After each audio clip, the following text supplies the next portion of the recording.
All right, so what we're going to do is we're going to go back in a time machine to 1972, but we're just doing it for like 5 minutes, right? Colby, I want you to cut like after Orson Welles, I guess after he gets out of the airport. Anyway, I'll give you a cue when to cut, and then we're going to go to the Truth Stream video from this past week. Liberty cannot exist inside a Panopticon, and this ties in with our episode, Stargate Panopticon, Larry Ellison, all that technology, all that surveillance. That's why we have to go back to Future Shock to see. Before there was an Oracle Corporation and there was just CIA, DARPA projects about such things. Let's see what the world looked like. 72 is 1 year before I got here. So it's 50 years has done a lot, and they've manifested a lot of the visions they had of the future. And not too many of these that you can identify in this clip are going to be freedom friendly. So they've been growing slavery for a long time. I think we need to understand how they grow it and deal with that issue as well. But let's go to Future Shock with Orson Welles, based on the Alvin Toffler popular book.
Strength. We are the victims of shock, of future shock.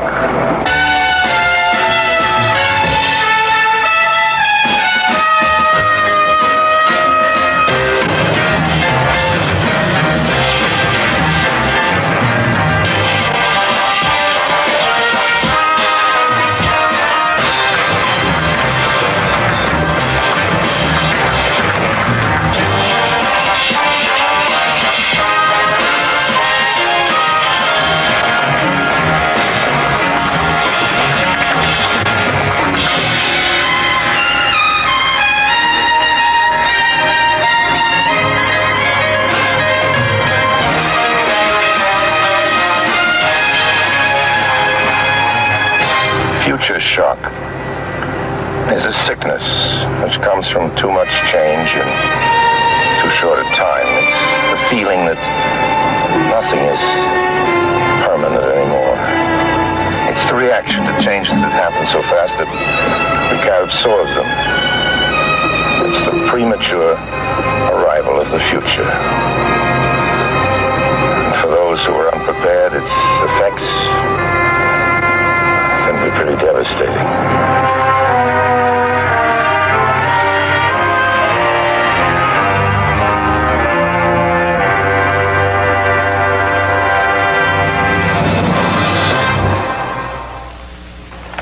This is a friend's country house. Like myself, they're always on the move, so this retreat of theirs is mine for a while. You know, comfortable homes like old friends give us a sense of security, the feeling that some things at least stay the same. It's a feeling we need very much in this changing world. Every day we're bombarded by choices. We need to make instant decisions. We're in endless combat with our own environment, with all its pace and variety, its choice and overchoice. What do we buy? Where do we go? What should we think? The make, the model, the price, the pitchman's plea. Buy now. Keep up with the latest. Don't fall behind. The pre-cooked, pre-packaged, plastic-wrapped, instant society. We're faced with so many choices, so many decisions. And we have to make them so quickly.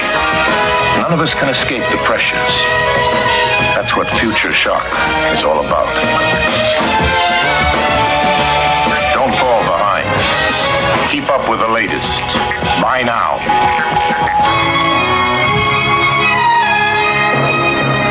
Technology feeds on knowledge, and knowledge expands at a phenomenal rate.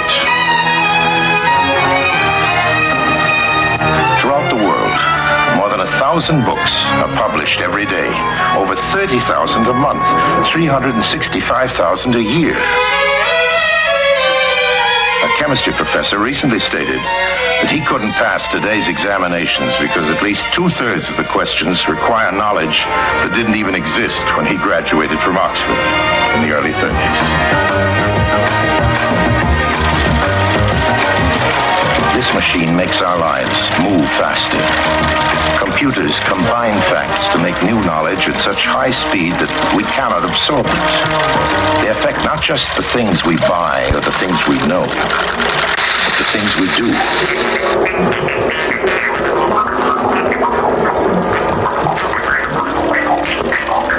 In the past, art was created for permanence. Today, instant art, fast, computer created.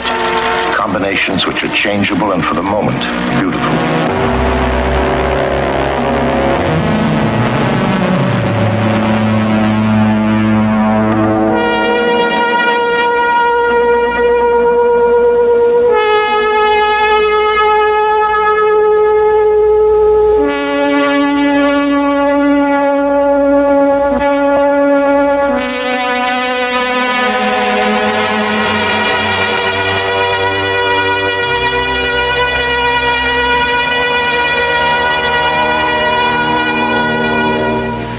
As old knowledge is replaced by new, and the pace of change accelerates, the young among us know of no other world. Today's little girl is learning a fundamental lesson. Man's relationship to things is increasingly temporary. Miss, can I get a new doll? You want to trade her in? Yes. Okay, I think we can give you $1 on that. Okay. Do you know which doll you want? She says, Mama.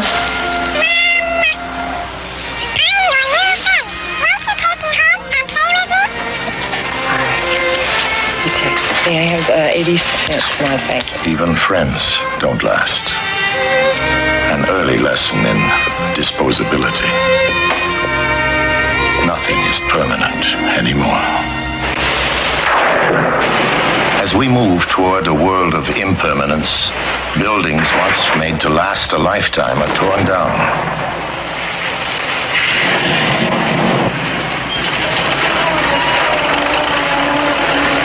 What is built must be easily dismantled, moved, adapted to momentary needs, temporary structures for an impermanent way of life, symbols of a transient society. A plugged-in, clipped-on, modular architecture for society on the move.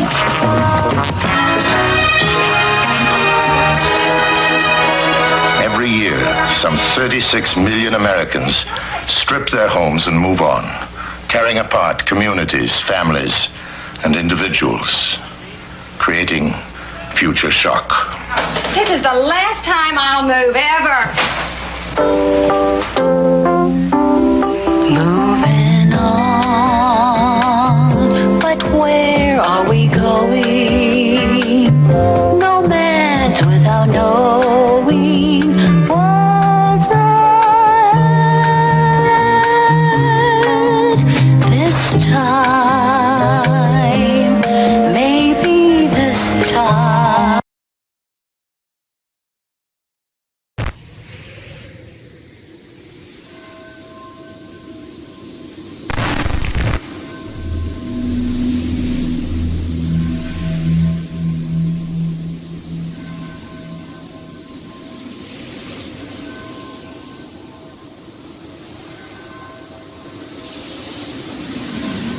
The following, according to an order published at the end of the 17th century, were the measures to be taken when the plague appeared in a town.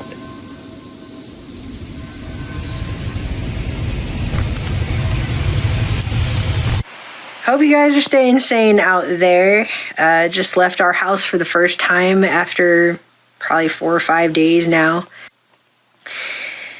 And everything has gotten infinitely more weird, basically, out there. First, a strict spatial partitioning, the closing of the town and its outlying districts. Not going to bars, not going to restaurants. It all just means physical separation so that you have a space between you and others. Prohibition to leave the town on pain of death. The division of the town into distinct quarters, each governed by an intendant.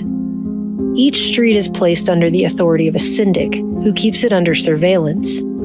If he leaves the street, he will be condemned to death. On the appointed day, everyone is ordered to stay indoors. It is forbidden to leave on pain of death. Each family will have made its own provisions. Going into the freaking store, because we live in some new magical land where we can't just go to the store anymore. Now, we have to all wait in some stupid line, which actually doesn't really do anything to help with the situation at all. What it actually does is make us all have to stand next to each other longer. And they've got signs everywhere with little icons of people with cards that say social distancing 6 feet with like an arrow. And so we go up to the thing and there's a bunch of carts sticking out right next to the entrance to this, lamest Disneyland ride they've ever created. And Aaron takes a cart, and this middle-aged dude standing at the door starts screaming at us. If it is absolutely necessary to leave the house, it will be done in turn, avoiding any meeting. Only the intendants, syndics, and guards will move about the streets. The mayor is sending out a number, you can call it a tattle, on groups of people that you see in public. And people are calling it. People are tattling on other people for meeting in groups. So that's a thing now. We're at the see something, say something on crack level of things at this point. It is a segmented, immobile, and frozen space. Each individual is fixed in his place, and if he moves, he does so at the risk of his life, contagion, or punishment. Soap and water lather up at least 5 times a day. Governor of Washington is using heat maps now, using people's cell phone data. If they're logged into a specific app, it's going to generate a heat map of where the people are at. So if you thought we were living in Minority Report before this happened, I'm not even sure what to call it now. Inspection functions ceaselessly. The gaze is alert everywhere. A considerable body of militia and men of substance guards at the gates, at the town hall, and in every quarter to ensure the prompt obedience of the people and the most absolute authority of the magistrates. At each of the town gates, there will be an observation post. At the end of each street, sentinels. Every day, the intendant visits the quarter in his charge and inquires whether the syndics have carried out their tasks, whether the inhabitants have anything to complain of. They observe their actions. Every day, too, the syndic goes into the street for which he is responsible, stops before each house, and gets all of the inhabitants to appear at the windows. He calls each of them by name and informs himself as to the state of each and every one of them, in which respect the inhabitants will be compelled to speak the truth under pain of death. Everyone locked up in his cage, everyone at his window, answering to his name and showing himself when asked. It is the great review of the living and the dead. The surveillance is based on a system of permanent registration. At the beginning of the lockup, the role of each of the inhabitants present in the town is laid down, one by one. This document bears the name, age, and sex of everyone, notwithstanding his condition. A copy is sent to the intendant of the quarter, another to the office of the town hall, another to enable the syndic to make his daily roll call. Everything that may be observed during the course of the visits is noted down and transmitted to the intendants and magistrates. The magistrates have complete control over medical treatment. The registration of the pathological must constantly be centralized. The relation of each individual to his disease and to his death passes through the representatives of power, the registration they make of it, and the decisions they take on it. This enclosed, segmented space, observed at every point, in which the individuals are inserted in a fixed place, in which the slightest movements are supervised, in which all events are recorded, in which an uninterrupted work of writing links the center and periphery, in which power is exercised without division, according to a continuous hierarchical figure, in which each individual is constantly located, examined, and distributed among the living beings, the sick, and the dead. All this constitutes a compact model of the disciplinary mechanism. The plague is met by order. I was talking with our UK colleagues just today who were saying the UK is very similar to where we are now in outbreak because each of our countries have that independent spirit of we don't want to be told what to do. Well, I understand that, but now is the time to do what you're told. We've been assured off and on for years now that if we aren't doing anything wrong, then we don't have anything to hide. Eric Schmidt is Google's CEO. If you have something that you don't want anyone to know, maybe you shouldn't be doing it in the first place. It's a sentiment that's meant to devalue any concept we might still be holding on to of our good old-fashioned 20th century personal privacy in this 21st century augmented reality age of ever-present technology, surveillance, and data collection. And here's how it works. There are 40 lampposts in this lot, holding 83 LED lights connected to 7 cameras in a seamless grid that is tracking and recording my every move. But the nothing to hide, nothing to fear mentality actually comes straight out of a Panopticon mindset. An authoritarian control system that rules through fear of being constantly watched, which British philosopher Jeremy Bentham spent 25 years of his life developing, which he personally described as a, quote, mode of obtaining power of mind over mind. The Panopticon, which comes from the Greek words for all and seeing, began as an architectural concept for a prison, an inspection house built in a circular design with cells arranged on the outer wall around an inspection tower, which dominated the entire room from the center. The idea being that the inspector in the tower could look into any cell at any time, but the inmates could never see the inspector themselves, so they wouldn't know if or when they were personally being watched. The design even came complete with conversation tubes, an elaborate network set up for the inspector to be able to communicate with each prisoner. A sharp contrast to the dark dungeons of the past and the system that they would just throw people away in to keep them out of sight, out of mind, and forget about them for a time. In the Panopticon system, constant visibility was key. to be constantly seen, to be constantly watched without seeing the watchers. The whole idea is pegged on a psychological theory that people will behave better when they believe they're being watched. Bentham wrote a list of what he believed would be the benefits of his Panopticon. Morals reformed, health preserved, industry invigorated, instruction diffused, public burthens lightened, economy seated as it were upon a rock. The Gordian knot of the poor laws are not cut, but untied. All by a simple idea in architecture. In 2016, one of the most famous Panopticons in the United States was finally shut down.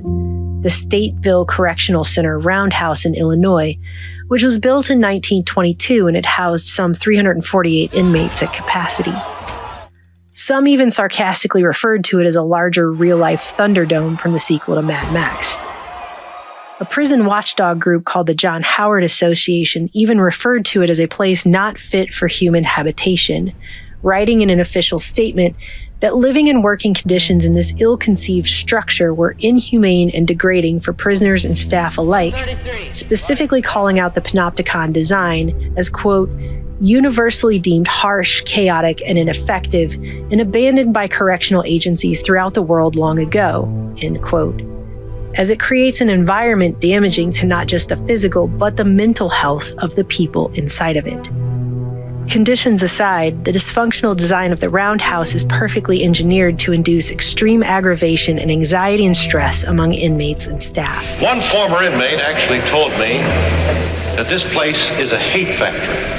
The whole point of the Panopticon's design was to ingrain the inmates with an ever-present sense of self-discipline, to build itself inside their minds first as the power system became instilled within the individual's psyche, by inducing a conscious state of permanent visibility to ensure the automatic and continuous function of power over the individuals inside of it, by the ever-present knowledge that you could be watched, but without ever knowing with absolute certainty whether or not you actually were being watched. So it's kind of like the Schrodinger's cat of Orwellian hellscapes, basically. And this design wasn't limited only for use in penitentiaries, but could also be expanded to psychiatric asylums, hospitals, schools, and workshops. Anywhere could essentially be turned into a Panopticon for the supposed betterment of society. In his book Discipline and Punish: The Birth of the Prison, Foucault called the Panopticon a machine, the diagram of a mechanism of power reduced to its ideal form, a pure architectural and optical system, a figure of political technology that may and must be detached from any specific use. Whenever one is dealing with the multiplicity of individuals on whom a task or particular form of behavior must be imposed, the panoptic schema may be used. It is applicable to all establishments whatsoever. Foucault also referred to it as a laboratory of power and a privileged place for experiments on men and for analyzing with complete certainty the transformations that may be obtained from them. All right, ladies, listen up. Have you heard of cancel culture? Cancel culture is a growing trend on social media where people collectively decide someone is, quote, canceled. However, a recent blog on Study Breaks argues that cancel culture is actually toxic because it grows from the idea that people should be perfect and aren't allowed to make mistakes. As the people inside the Panopticon are a constant source of information that's continuously feeding the system, however that system intends to use that information to alter and sway behaviors, it can and may be used to do so. In the age of omnipresent tech, we've seen the rise of the Panopticon once again, only this time, it has been extended to the whole of society in every sphere. Technology! People have been putting devices in their homes to spy on themselves, surveillance style. Things like Google Home and Alexa, which are always on, always listening, by design. Alexa has been letting out a spontaneous and rather creepy laugh, completely unprompted. Do you enjoy being a computer? I don't have an opinion on that. Hey, Gabe. What? Do you enjoy being a human? You can't go into a store like Walmart these days without eye-in-the-sky cameras or telescreens hanging down from the ceiling that are motion activated to automatically begin recording you once you walk down an aisle. Not only are you on a giant television screen as soon as you walk in, but each row has its own motion-activated screen to record you on if you want to buy something. In fact, it was a couple years ago, there was a video that got put out of a guy who took one of those cameras apart to show everyone that there was nothing actually inside of it but a battery powering a blinking red light to give the appearance of a security camera, where there actually wasn't one, which is very Panopticon, because if you look at it, you think you're being watched, but you don't know for sure. We've seen Walmarts in our area that have these eye-in-the-skies on aisles like the towel aisle next to the washcloths. I mean, is that something that, are people sticking towels down their pants and trying to escape with towels? Is that the big item for theft? Doesn't really make a lot of sense where some of these cameras are being placed. It's really just, it seems like it's just the idea of putting them everywhere so that you think they're everywhere, so that you're being watched all the time. Well, maybe it's enough that we think we're constantly being watched. City streets are being filled with cameras that are linked to fusion centers in major cities all over the place. And we're told it's only a matter of time before AI can be hooked into these fusion centers and use sort of like Philip K. Dick's Minority Report to predict crime in areas before it happens. In London, there are signs reminding you every few paces that you are on CCTV for your safety, and they always make sure to let you know it's for your safety. And that's before you get to plans for satellites to just be constantly recording everything from lower Earth orbit all the time. The Panopticon's tentacles are slowly reaching out to every corner of our planet. But as I mentioned earlier, once these inspectors are installed, which in this case are the cameras, the AI, the server farms that form the basis of a modern Panopticon machine, whoever's running that system can decide how it uses its omnipresent surveillance apparatus to alter the people's behavior who live under it. So in England, for example, as the rise of the concept of hate speech and police now investigating what are called non-hate crime incidents. And they've said, yes, this is our policy. So we are going to investigate non-crime if the incident is considered hateful. To quote, check people's thinking. Police officer said to this man, we had to investigate this because we need to check you are thinking properly. We need to check your thinking. A story came out in 2023 of a 73-year-old retired social worker who was caught on a CCTV camera taking a picture of a sticker that said, keep males out of women-only spaces in West Yorkshire.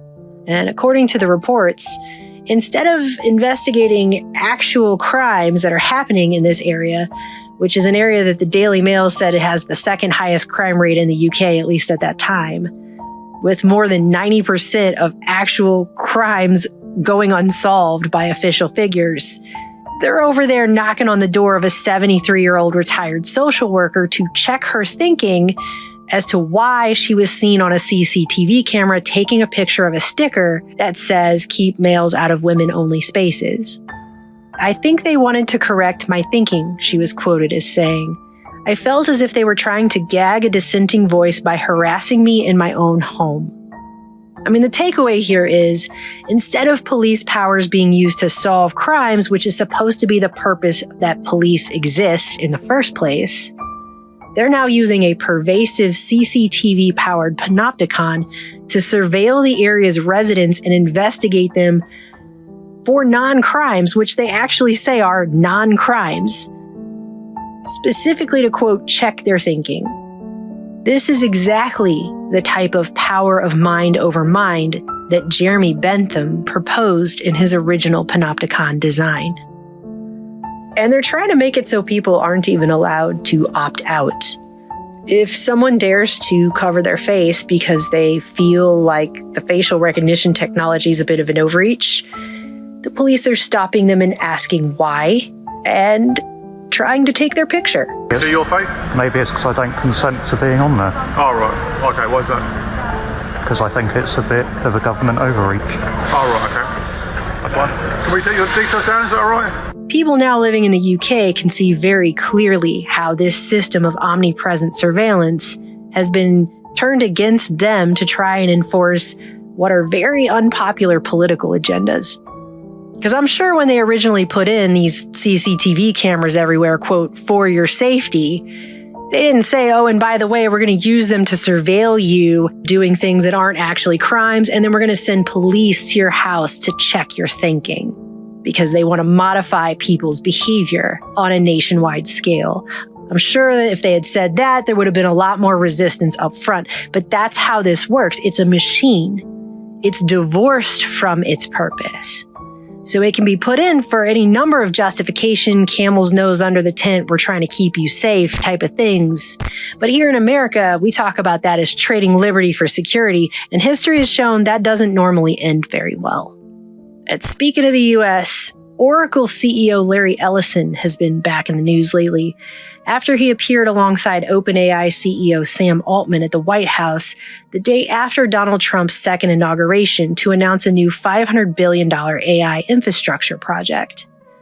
And while everyone was focused on the mention of new personalized treatments, it really couldn't be missed that Ellison, whose company Oracle's first customer was the Central Intelligence Agency, has been talking about us living in a panopticon without using that word for decades now. Where do you come down on what NSA is doing? Actually,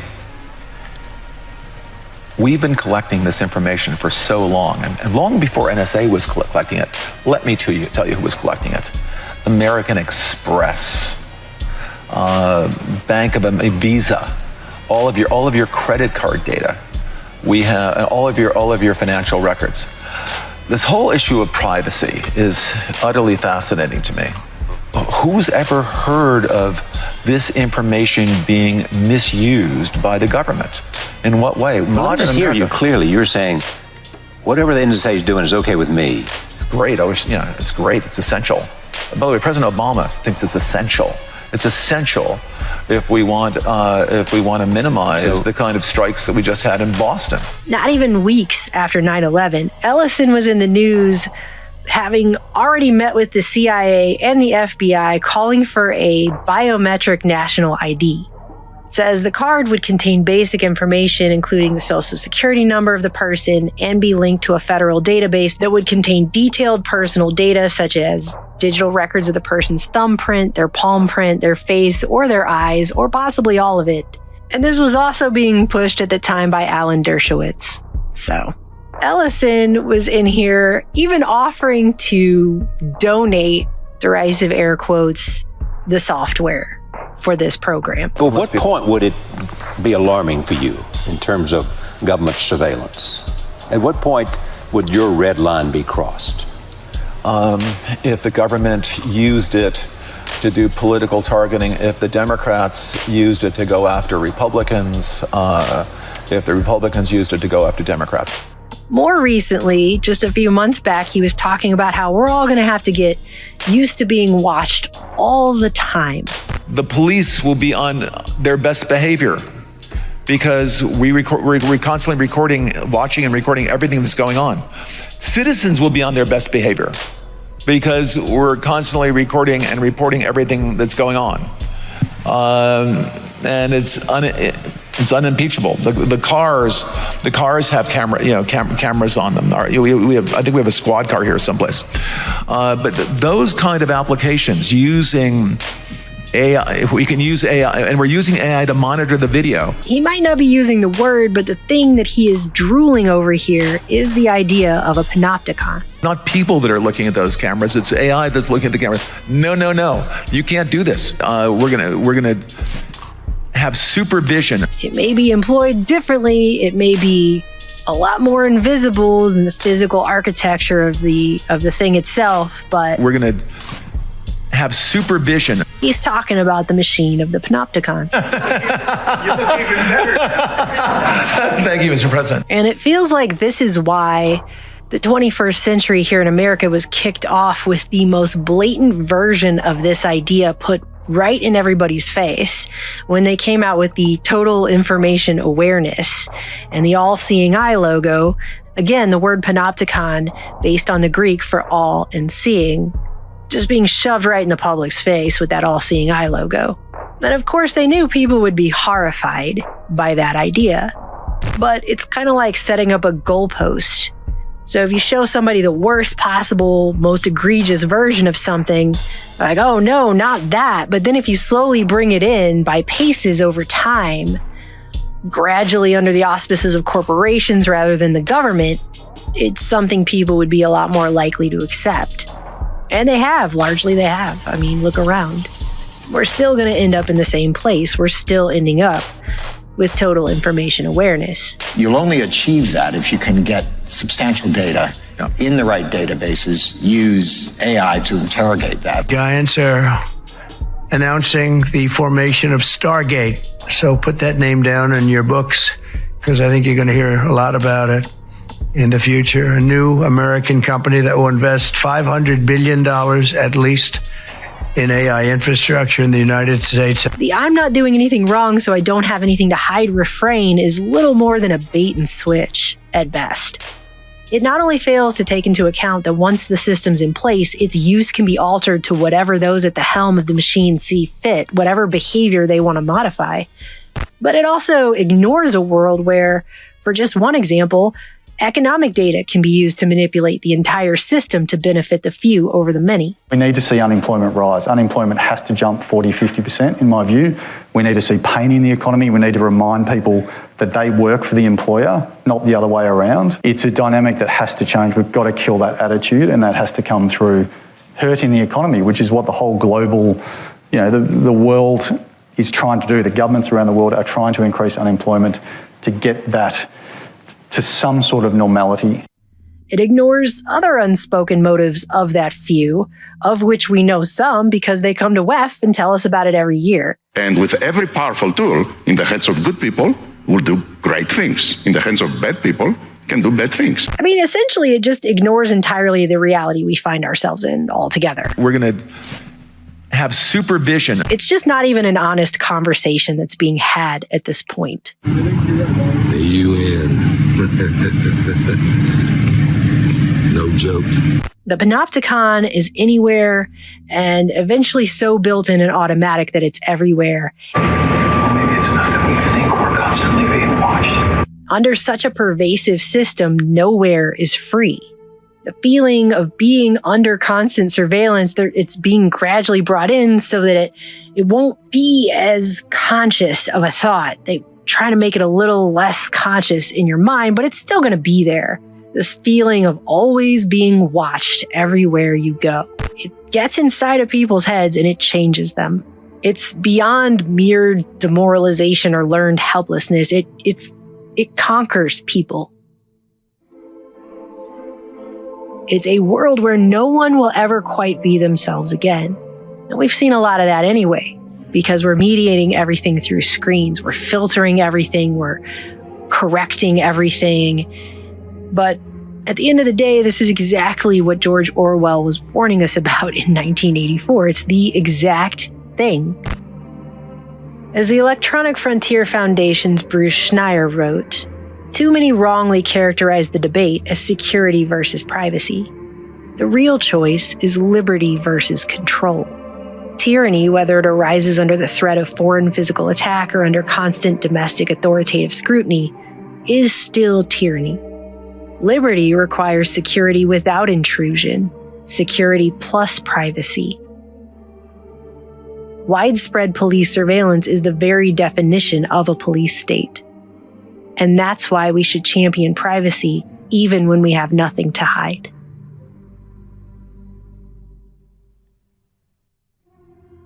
The plague-stricken town, traversed throughout with hierarchy, surveillance, observation, writing. The town, immobilized by the functioning of extensive power that bears in a distinct way over all individual bodies. This is the utopia of the perfectly governed city.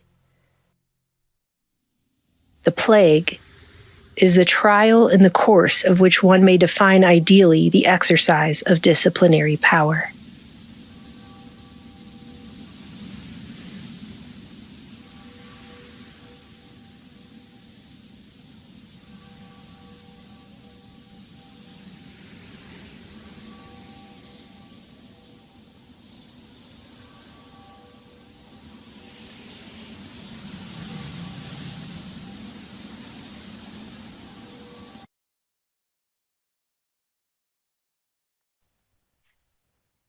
I bet they could do a whole half hour just on the cybernetic Panopticon aspect of our phones and all the surveillance and tracking.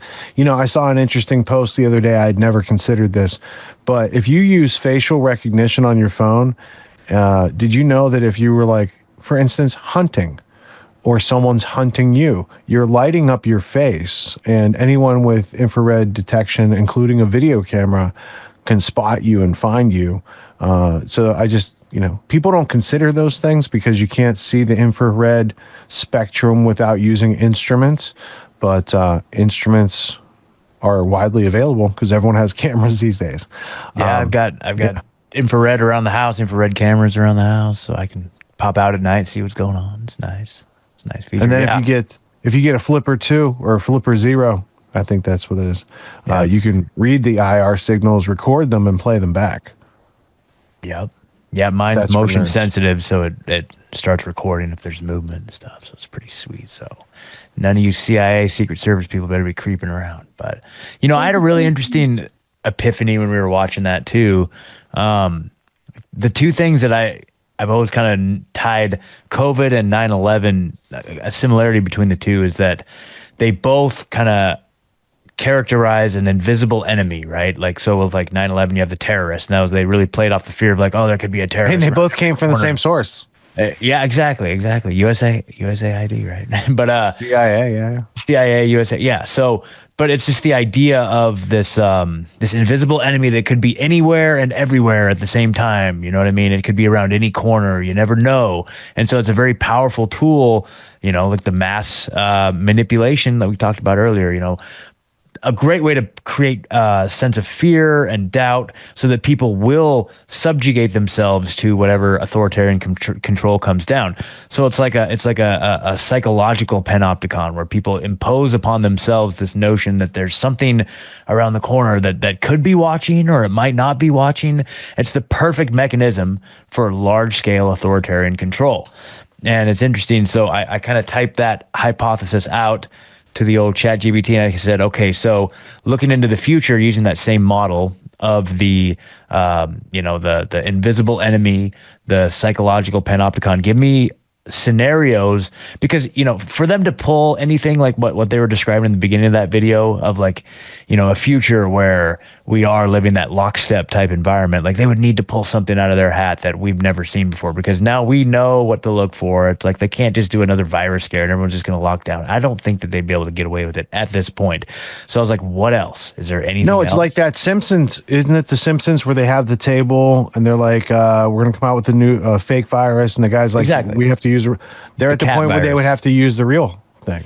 Yeah, they'd have to like literally just pull out the Ebola. But I was just curious, like, what else? And so some other things are a cyber pandemic, but that doesn't quite stretch into the real world where people are afraid to go outside. You know what I mean? That's the thing about the terrorism and the COVID situation. Like, people could be convinced that it was dangerous to go outside. And so a lot of these don't really line up, but I was really surprised at ChatGPT's willingness to kind of explore this topic, because it does talk about a biosecurity crisis, you know, some sort of biological agent or something like that.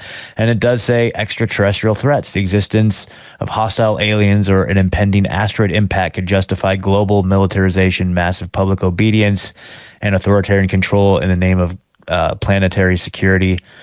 So, and then it does talk about quantum computing threats, AI singularity crisis, financial meltdowns, and UBI control. So that's like, and then of course, food, water, and scarcity. I'm thinking that one could be like, if they really put the squeeze on the supply chains, or some contrived water scarcity situation, or some poisoning of the water where everything had to be rationed, they could just lock everybody down instantly. You know what I mean? So it's just really interesting. Like, that seems to be the consistent. Don't you just want a piece of property with a well, some chickens, and maybe a cow or two, maybe some goats or something, and then just say, forget about it?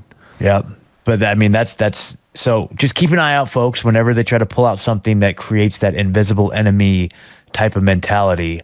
It's a power grab. It's terrorism. It's a power grab. Yeah. Yeah. Yeah. Traditionally, they have lots of those.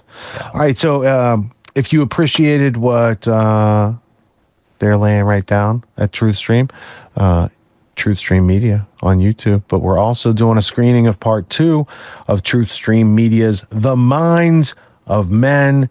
It's all about they, them, those who can easily be named for 3+ hours. And you can learn all about them. And when you learn all about those people, you don't fear them so much. You kind of feel sorry and you pity them a little bit. If they weren't hurting so many people, you'd pity them probably more. But like, that's their road to hoe. That's their life. They're hurting people. They're not getting to live a good life.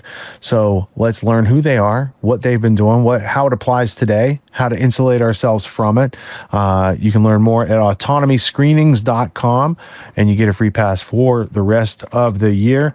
And then, if you're interested in outgrowing your status quo, I triple dog dare you to go over to getautonomy.info, read the page, and you can either talk to a graduate, that's what schedule a call means, or you take the primer course and you get all your questions answered, and you see if it's right for you.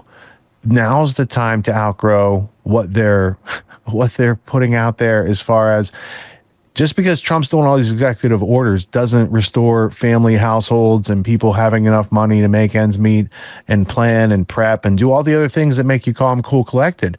Like, if you're short of cash and you're not like caught up on what you need to do responsibility wise, that's a lot of pressure. So the way to get out of that is consistent growth. And that means learning, and growth is equivalent to goals, and getting your goals together and getting your network together, getting some good ideas together, and making a stronger offer to the market. Because I'm just gonna say it. If you went through schooling, you have been undermined for a great amount of time during your formative years. This is the restoration process. This is your renaissance process.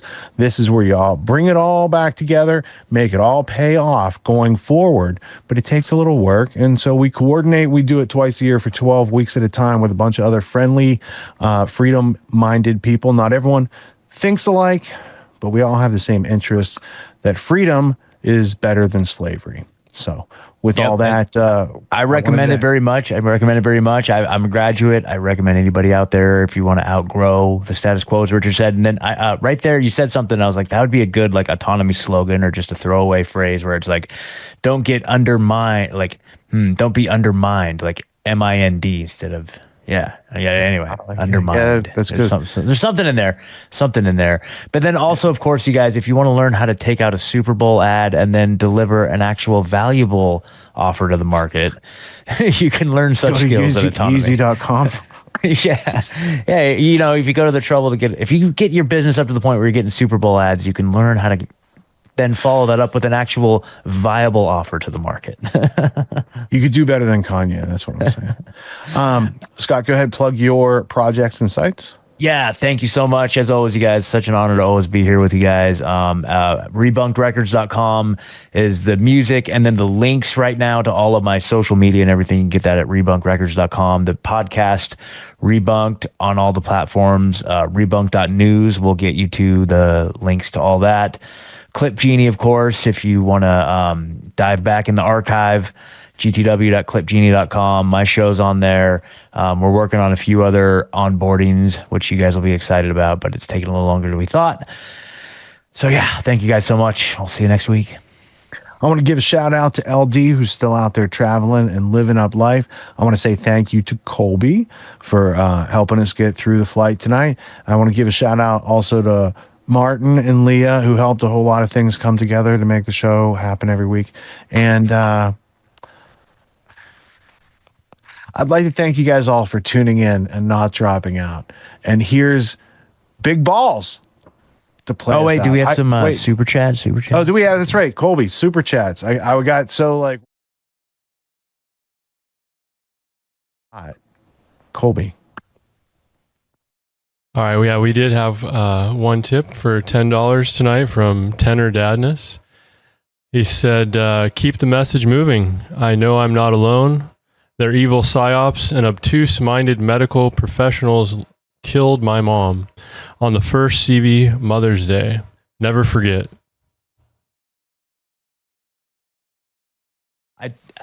Yeah, that's brutal, man.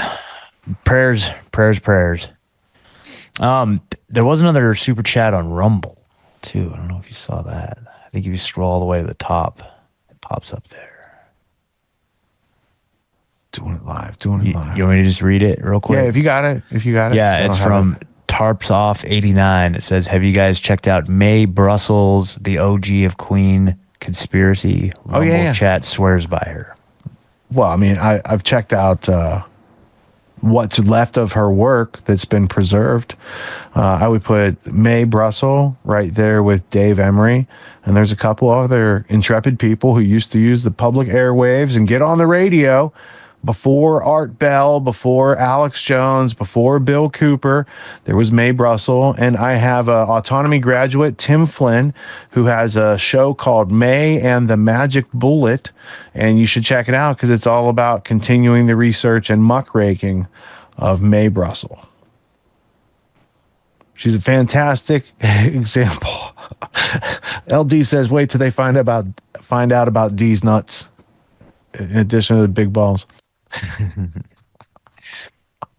Yeah, and then this is also I made an observation. I was thinking about playing a song on my show. It was one of the ones I was doing on YouTube, and I'm like, damn, but I can't do that because I'll get a strike with all the copyright nonsense. Gotta get creative that they have. And so genius here, all you do is you play a live recording, and you know what I mean, just like an audience filmed. So they match up the waveforms, and so they know what to look for. Well, but even in the karaoke, if I record a karaoke track, it'll get cited for copyright because they're like, no, that's still Pearl Jam, or that even if the voice isn't in it, they're like, we got the waveform. So what we're gonna do is we're working around that because this is still live on YouTube right now. The life hack for you live streamers right there. We're doing a live concert that's not registered in their database, and I found a copy of Big Balls. I heard it when I've only heard this song once, but I was like in 5th grade, and my buddy was like, hey, do you know AC/DC? He's like, listen to this song. And I remember we just giggled. We just laughed like 5th graders or whatever about it. And I haven't heard it since, but since Doge brought it to the table, I will hit it back. And again, I triple dog dare you to go to getautonomy.info, where we do not talk about big balls for 12 weeks. But here, I want to thank you guys all for tuning in and not dropping out. Here's AC/DC playing with their big balls to play us out. Peace. When I'm the head of a class, high society, God's gift to power and notoriety. And I always fill my ballroom, clear lanterns and never smile. Your social papers said I'm not the biggest balls around. I got big balls, so I got big balls. And there's such big balls, they're dirty big balls. And he's got big balls, and she's got big balls.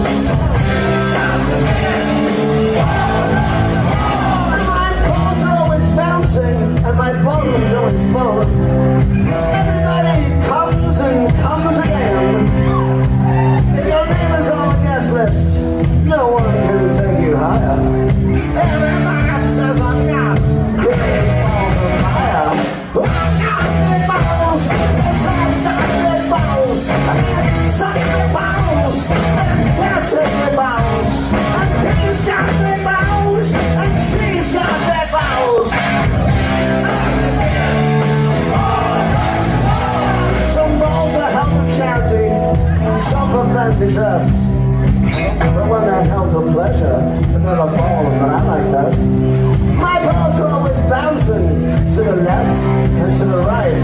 It's my belief that my big balls should be held every night. We got big balls! We got big balls! We got big balls! That's it, big balls! And he's got big balls! And she's got big balls! And we are the best balls of all! Got big balls! Got big balls! Just got big balls!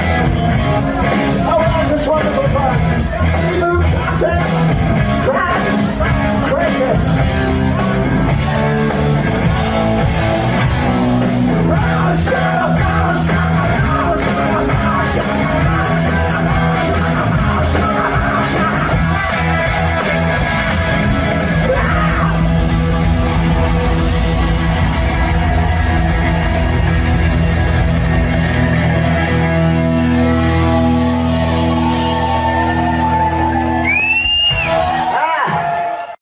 conspiracy is the story of history. It's the story of plunderers taking care of people who produce.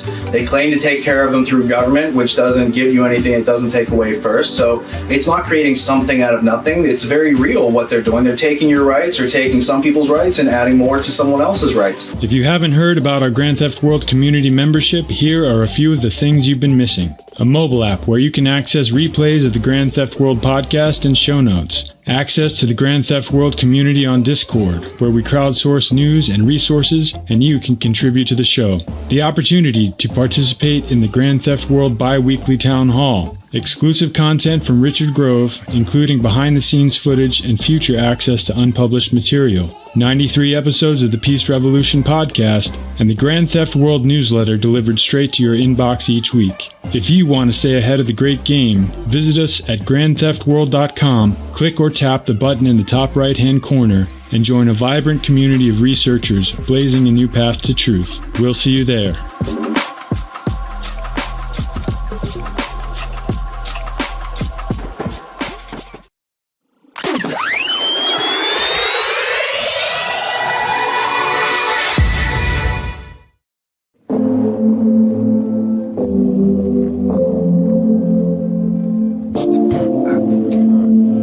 I'm in outer space with a microphone.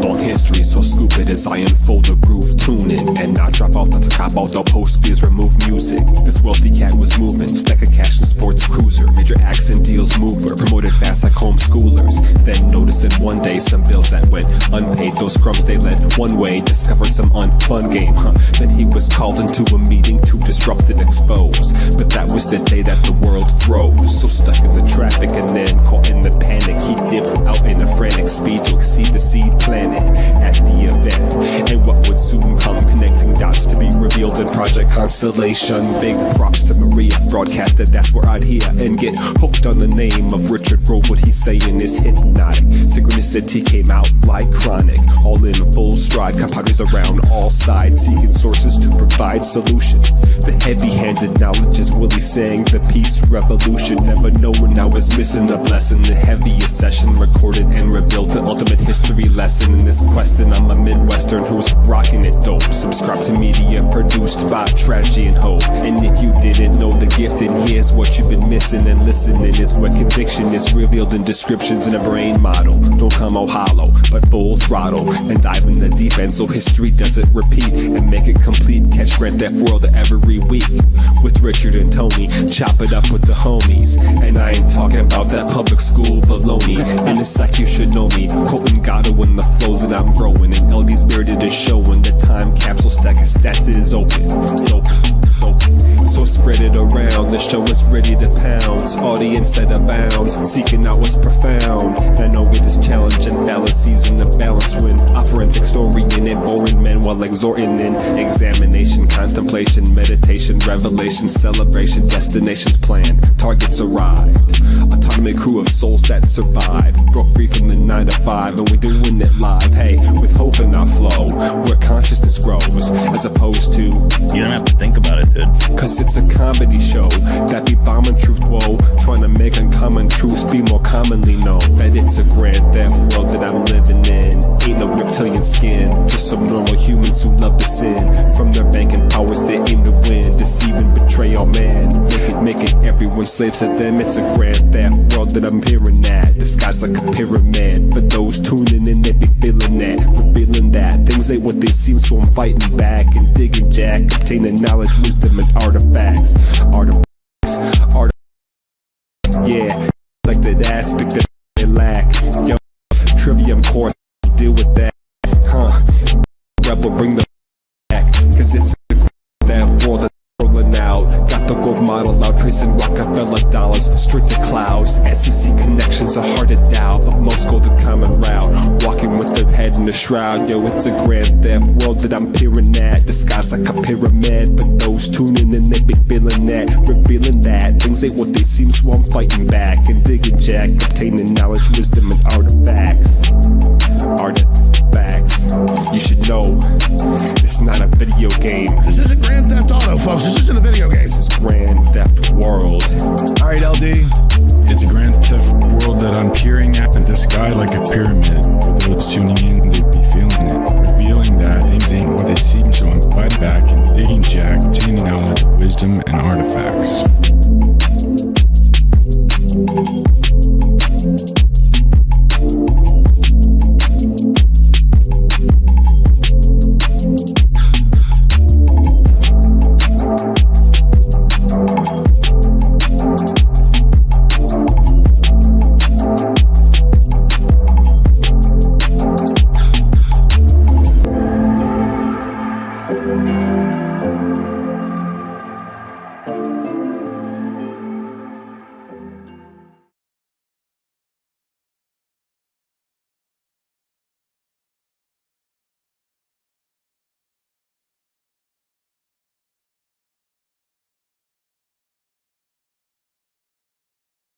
If you need a single location to get cutting-edge information and keep up with the rapidly changing world around us, tune into Grand Theft World, where a forensic historian and a logic professor break down the week's news in depth and in context.